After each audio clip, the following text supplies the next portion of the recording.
Hello, beautiful souls. Welcome to the channel. Thank you so much for joining me here for this daily card reading. I do a card reading Monday through Friday, and I use a combination of Oracle and Tarot. And today I'm using the Wild Unknown Archetype by Krans. And then we have the Spirit Animals coming in from Colette, Baron-Reid. And then we have White Sage Tarot from Theresa Hutchins. So is it Hutchins or Hutchins' son? It's Hutch. Okay, I knew I had that wrong. Thank you for joining me here today. I am very excited to work with these cards. I'm always excited to work with cards. If you come here, you know that I probably say it every time, but it's true. I really enjoy tapping into the energetics of these great, the cards hold information, and when we set our intention to receive what we need, generally there is something that'll pop up, and that is why you're here. So I would always, before you're listening to a reading, ask, what is it that I need to see? Because we're all going to see and hear something a little bit different. So I'm gonna go to the animals this morning and begin here and ask what animal energy or spirit would like to show itself. How beautiful is that energy? 5 and 6, great change coming upon the earth in our earthly realm, and that creates divinity with 5 and 6, 11. Make your dreams real. I don't know if you have this around where you are, but and it could be just because we have so much rain. That's probably what it is. It's just there's spider webs everywhere. Like I live on an area that has a little bit of land, a couple of acres, and yes, they're in the trees and they're on the ground. They're building these little, like, I used to see them in California a lot, where there would be like these little cups, right? And then the spider would be kind of down in the middle. It looked like little portals, but yeah, so there is some need for us to call in this spider energy. I think that's the reason why I'm seeing it so much. It's literally like everywhere. I can't miss it anywhere. I'm constantly moving them away from the house. So I'm gonna go to the guidebook because I think there's more. I mean, it says make your dreams real. And the spirit from the spider to me is about creation. It's about understanding the feminine energy, which we all have within us, whether you're man or woman. That is about creating something out of like the magic that you are, bringing some part of you and seeing inspiration, or bringing your inspiration, whether it's, creating a family or creating a home or creating a business, or creating something that you bring out into the world that shows and brings an aspect of yourself, I think, to light. So the guidebook here from Colette says, weaving your dreams into the fabric of life begins with a single thread of intention, and then spirit joins as a co-weaving partner. So take but a single step to make your dreams reality, and spirit will take 10 steps towards you, for the universe is designed to support the dream weaving. Spider spirit arrives when you need reminding of the awesome power of co-creation with spirit. Yeah, so, as somebody that have been an artist most of my life, probably all my life, and there are times that inspiration just kind of flows. And it generally, once it starts flowing, it just keeps going and going and going. And sometimes when you're not creating, it kind of stalls a little bit, and you forget. And that's what this is saying, is that our life is a creation. And every second and every day, we are creating something. And it's asking you to take a look, like, what are you creating? So, yeah. So it's asking us to kind of get clear on the intentions of what is it we want to do. And these cards feel so sticky, and I don't know how to make them stop feeling so sticky. So I'm going to just like bring a little bit of air into them and see if that will open them up. Because even as, okay, there you go. So I think this is the one that wants to come out here, and this is the self. Let's see. Yeah, there's a whole bunch of cards here. So we're not going to take all of them. We're going to take the self. And I think, yeah, because there's like 5 of them. Oh, look at this. Okay. So if we look at what we got here, the self, the village, which is the starborn and the creator. And this is one of the things that I was seeing is like, they all kind of feel like they're going together. These are aspects of the self, right? The creator, the self, the starborn. And this is a location. And this is very interesting because we see the mountain and we see this spot, almost like a spot on the map, which we have designed to, when you create this circle and you create, which is one of the reasons why I think she's created these in a circle form, is that you're creating like a held power, let's say, like each one of these cards. Not that these don't, but it's a very different energy. It's a very feminine energy to create the circle.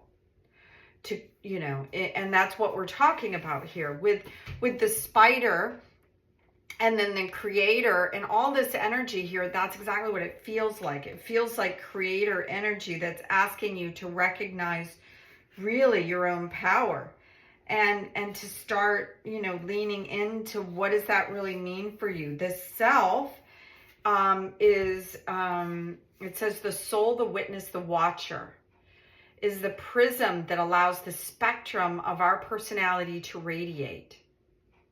It does not judge, prohibit, suppress, or oppress any of its parts, as it lovingly knows that all aspects have a time and place and leads us to experience the full breadth of life's offering.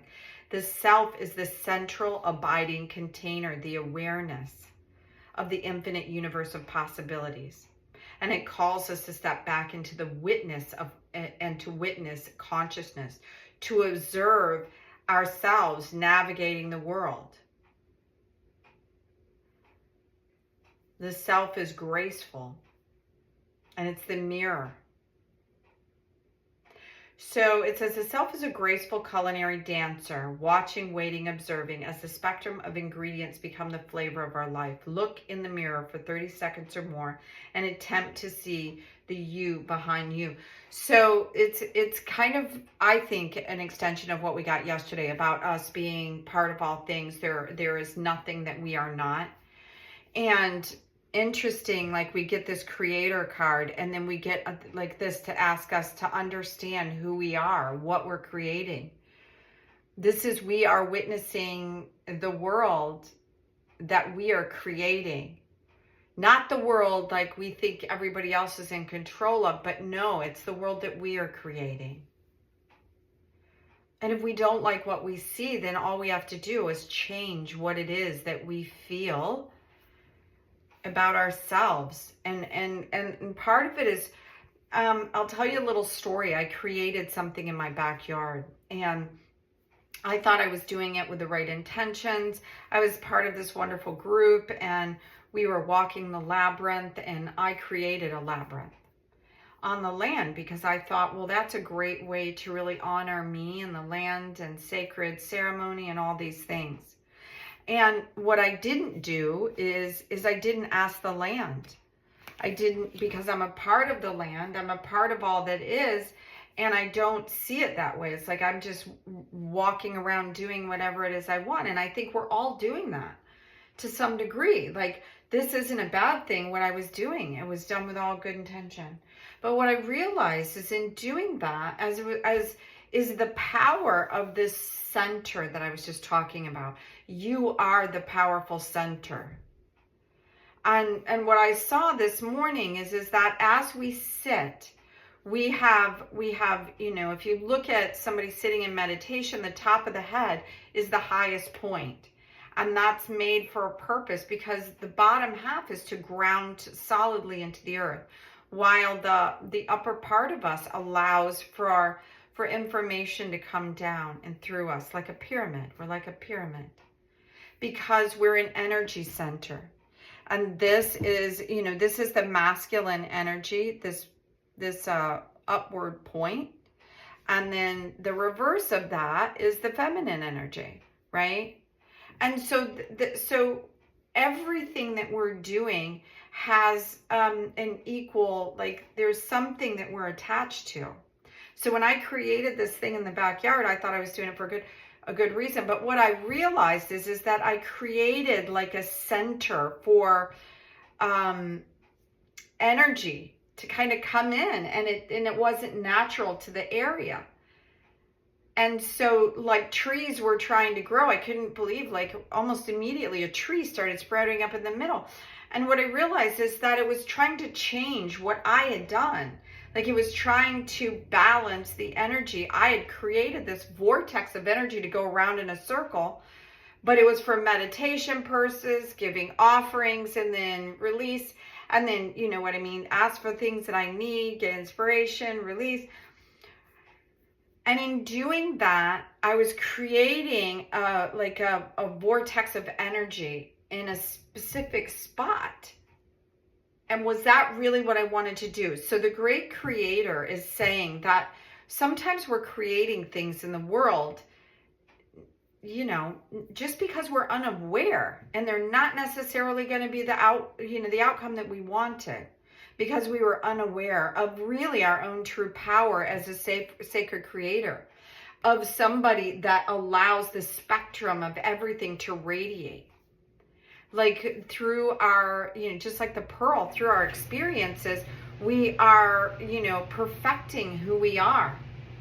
So it's asking us to go into this awareness of the greatness of who we are, to become the creator of our world, to understand that through the experience that we have, we hone and create the depth of the skills that we are here to, you know, to be. This is part of it. I'm going to bring this over here. Hopefully, yeah, you can see that as well.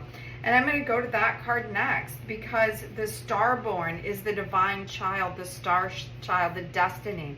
This is around, you know, what we were talking about yesterday. Like, what is it that we want to do? What is it that we want to create? What is the dream, the vision? It says, an elusive yet radiant aspect of the self, the starborn archetype, points to the cosmic spark of light that arrives with each being on earth, or at birth. The moment the newborn crowns, the royal stars above are said to constellate in a unique shape that maps our path in the world. The idea of destiny is controversial. Yet the starborn naturally feels a sense of destination and purpose, aiming itself towards a future that is beyond the mundane. So this is asking us to travel back to, like, through our life, and what was the story? Do you remember what you wanted to be and do when you were a child? So it's saying practice seeing your life from a mythic point of view rather than as a series of logistics.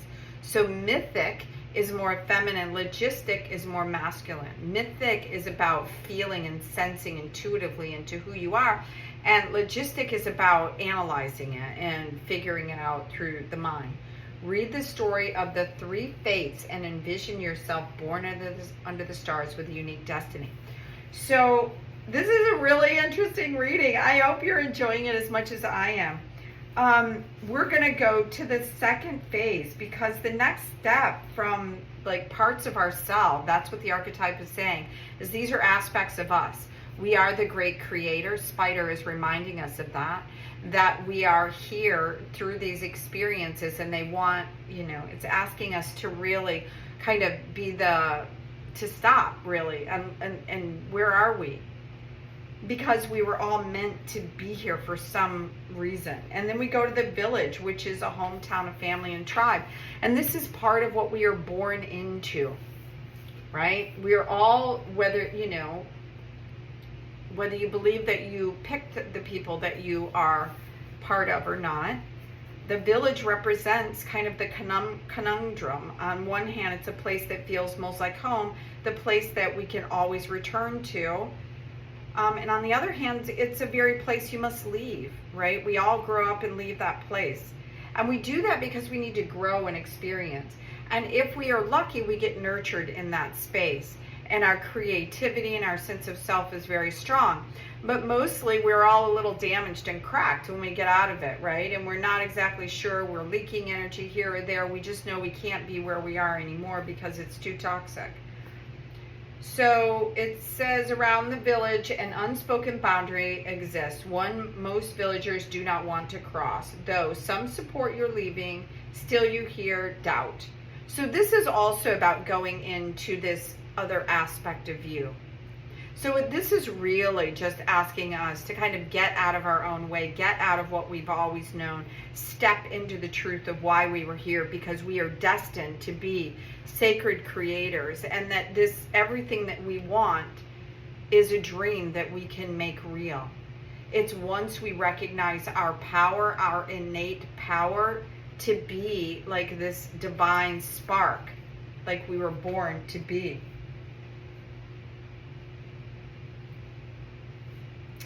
Yeah, so it's asking us to get out into the world. Okay. Wow, I just looked at the time and it's 15:55. So it's all about change. Okay, let's find the Knight of Pentacles. This is around moving through the world. Okay, the Knight moves forward and is sometimes reckless, but I think the Knight of Pentacles is the slower moving knight. And it feels the steps, and I think that's the reason why the elephant is showing on this card, is the elephant is very in tune with each step it takes, because it's at one with the earth. So that's the element that it's asking you to bring in, is to take off your shoes, be on the ground, and recognize the steps that you are taking in this world. We have the High Priestess, which is also, like if you look at the cat energy, the lyrans or the felines, right? They're supposed to have multiple lives, which I think we all do. We all have many lives. And the High Priestess is around understanding this part of yourself and your connection to the cosmic source of all that is. Okay, this card fell on the floor. And it's the Two of Wands. And I think that's the final card for us today. So the Two of Wands is asking us to take a look at where our energy is. This looks like kind of like heart. It's green, and it's showing that there is like energies that could be crossed.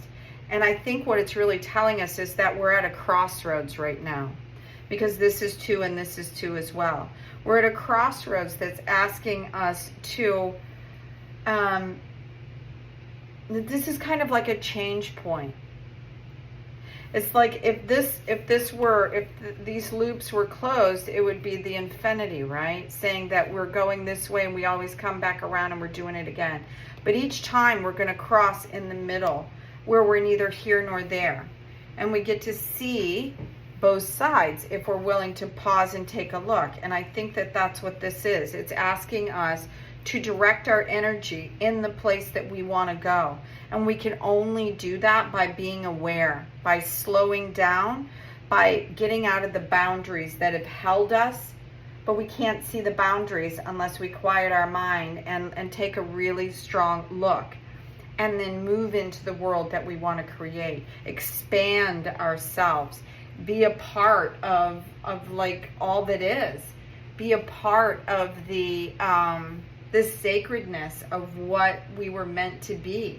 This is the witness, the watcher, the one, what did it say? Yeah, it's part of all that is. It's like the fullness of everything that you're here to do, along with the spider spirit. So forgive me for such a long reading. I hope you enjoyed it, and I look forward to giving you a reading tomorrow to see. I find that these cards, once I bring them out and we bring them together, they weave a story that starts at the beginning of the week and continues throughout the week, and hopefully builds to a deeper awareness of what this moment is asking of you and me. And yeah, it helps us to see through sometimes the fog of what is happening all around. So until tomorrow, have an amazing day. Bye now.